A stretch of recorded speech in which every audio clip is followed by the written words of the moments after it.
Someone posed a really interesting question the other day.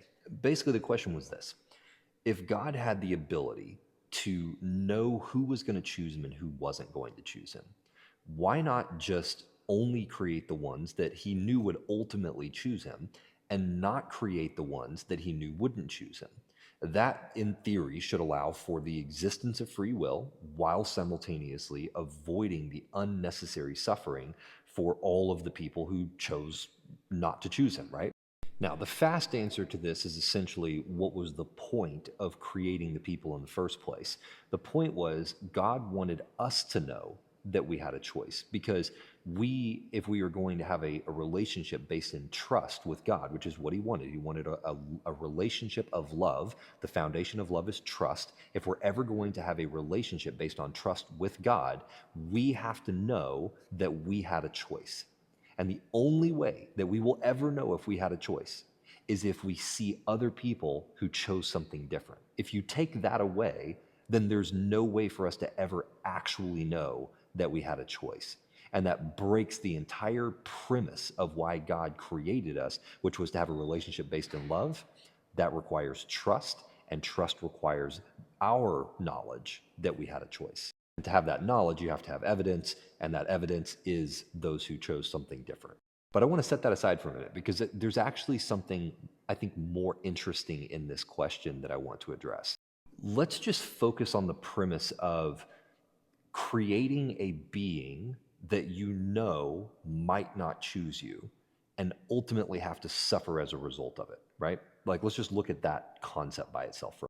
Now, the argument here is that anybody who would do that, a God who would do that, is a monster because that's awful. You're basically condemning, millions and millions of people to suffer unnecessarily because you could have easily prevented it by just never creating them in the first place. And so I put some thought into it and I realized something.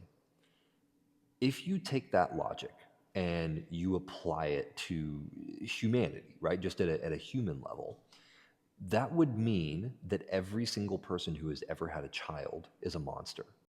Because if you have kids, you're bringing someone into the world who may or may not choose you, who is absolutely going to face death. Every single human being born will face death. And so when you choose to have a child, you are choosing to have a person who didn't ask to be here and then condemning them to death by the very act of having them.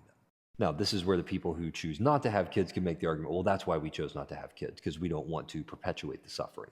The problem with that is that by choosing not to have kids, you're effectively saying that life is not worth suffering. And if there is suffering, then the life shouldn't exist. Now, setting aside the slippery slope that can lead to, because if life shouldn't come into existence because of suffering, then you could very quickly take a step over to say life should go out of existence because of suffering as well. And so then you end up becoming Thanos, just with a stronger constitution. But I think there's actually a simpler argument against that whole idea anyway, because if you go to pretty much any human being, regardless of the amount of suffering that they're experiencing in their life, the vast majority of those humans would say that they would rather live. I mean, if in like real honestly, you're giving them the real option outside of a handful of edge cases where somebody has like a physical ailment that is just at like the highest level of extreme in pain, right? The vast majority of people are going to say, I would rather live, which means that if they have to choose between non-existence and existence, the vast majority of people choose to exist.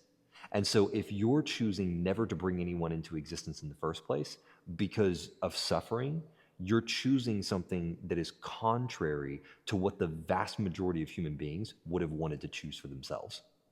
And interestingly enough, if you are one of those people that says, well, I don't have kids for that very reason, well, the reality is that what we do to monsters, when we see someone who is doing something that is truly monstrous, which is what we're saying, what we're attributing to God for creating human beings and into a situation where there's the possibility for them to experience eternal suffering because they chose something other than Him, right? Like we're saying that He is a monster for doing that.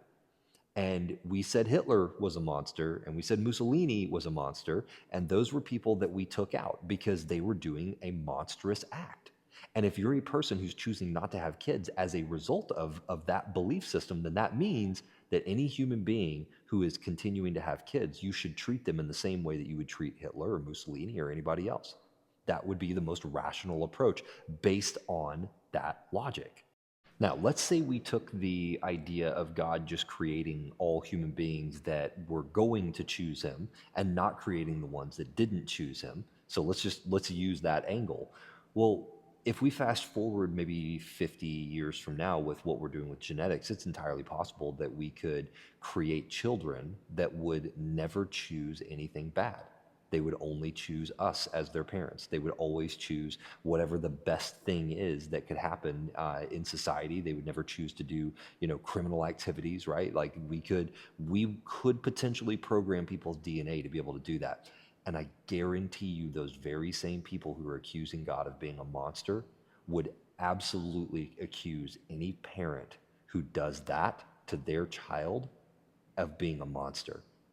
They would accuse them of using children to create genetically engineered servants.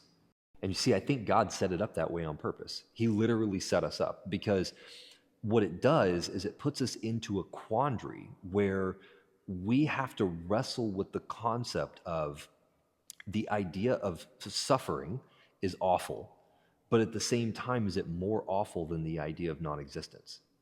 Is condemning the entire human race to never exist at all? Would it be better for all of the life that's happened, the interactions with people, the relationships that we've had, relationships with our kids, relationships with our parents, relationships with friends, are all of those things of so little value that suffering is a reason that we should put those things out of existence, or they should just never exist at all? And regardless of how people want to try and intellectualize the thing, when you actually look at their actions, they are A, choosing to stay alive, B, choosing not to take people out that are having kids, or C, they're having kids themselves. By their actions, they are demonstrating that they agree with God that creating life was worth it.